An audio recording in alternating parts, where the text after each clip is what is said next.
Hi guys! Welcome back to my vlog at Dressable Yesta Vlogs.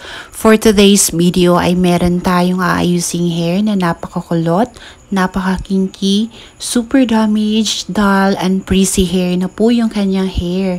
So actually, ang hair ni Irene ay nariban last years, 1 year and 3 months na po nakaraan na nagpariban siya.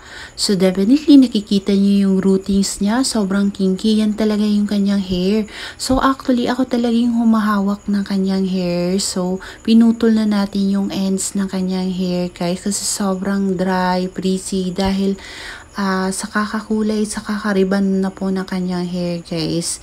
So definitely yung paghawak ko ng kanyang hair talagang grabe. Kulot na kulot talaga guys.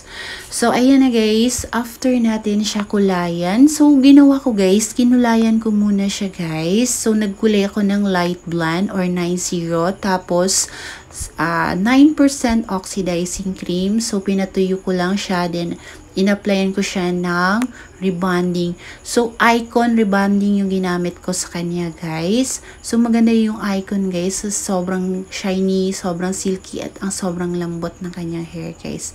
So pagkatapos natin apply ng rebonding cream, pinatuyo po natin ng 100% dry. So gumamit lang ako dito ng 185 degrees Celsius sa pagpaplansya ng kanyang hair. So yun na nga for sectioning. So hinati ko yung sa likuran dahil makapal talaga yung kanyang hair guys at napakakulot.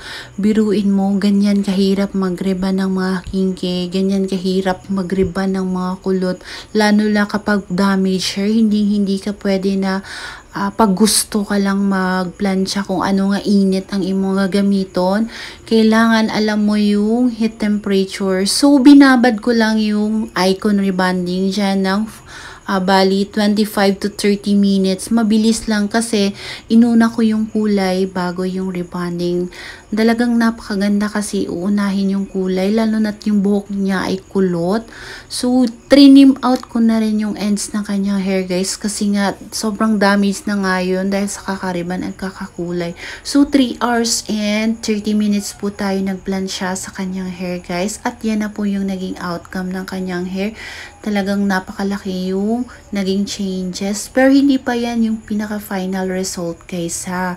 So biruin mo, 3 oras natin pinaplansya. Nangangalay, nangangawit yung paa ko at yung kamay at likod ko dyan.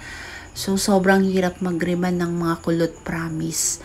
So pagkatapos niya na ilaglagay na tayo ng neutralizer cream ng Icon. Hindi ko na pinakita dyan yung paglalagay ng neutralizer cream. So ipapakita ko dito sa inyo yung pag-blower na hanggang sa natuyo ay makikita natin yung pinaka after wash ng kanyang hair guys.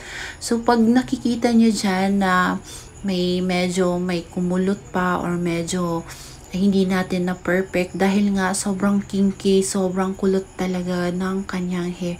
Pero masasabi ko talaga na 70% ay naayos natin yung kanyang buhok na sobrang kinky, sobrang dry at talagang grabe, nakakangawit sa kamay talaga. Talagang hindi ko maiwasan na magreklamo. Ano ba yan? Grabe, ang kapal, ang kulot naman ng buhok na to. Nasa-challenge na naman ako.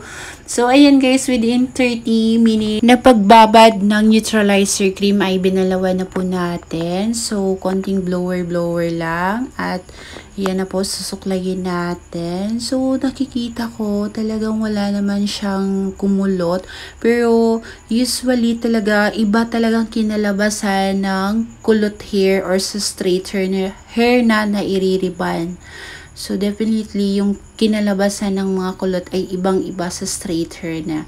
So, after Brazilian, yan na po yung naging outcome ng kanyang hair, guys. So, definitely, 70% talaga ay naayos natin yung kanyang hair, guys. So, yan na po yung naging outcome ng kanyang hair. So, tuwang-tuwa si client sa kanyang hair at talagang nag-transform ang kanyang hair guys. So tingnan mo naman, nakikita niya na sobrang masaya siya sa naging resulta. Thank you for watching and bye-bye!